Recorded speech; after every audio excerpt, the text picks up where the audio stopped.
মুয়াজ বিন জাবাল রাদিয়াল্লাহু আনহু সেই সাহাবী যিনি আরেকটা বিখ্যাত হাদিস বর্ণনা করেছেন, এটা বলে শেষ অন্যদিকে যাচ্ছি। সেটা হচ্ছে যে তিনি বলছেন, নবী সাল্লাল্লাহু আলাইহি ওয়াসাল্লাম একদিন আমাকে বললেন, যদি দুইজন ব্যক্তি শুধুমাত্র আল্লাহর জন্য পরস্পরকে ভালোবাসে, যদি দুইজন ব্যক্তি পরস্পরকে শুধু আল্লাহর জন্য ভালোবাসে, তাহলে এই দুইজন ব্যক্তিকে কিয়ামতের মাঠে নূর বা আলোর মিম্বর দেয়া হবে। এই যে মিম্বর দেখছেন, এরকম নূর বা আলোর মিম্বর দেওয়া হবে, যেটা দেখে শহীদগণ এবং নবীগণ ঈর্ষা করবে।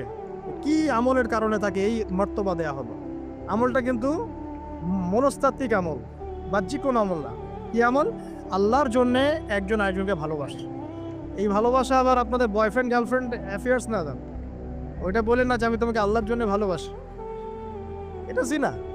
আল্লাহর জন্য ভালোবাসা হালাল ভালোবাসা, যেটা বৈধ। দেখুন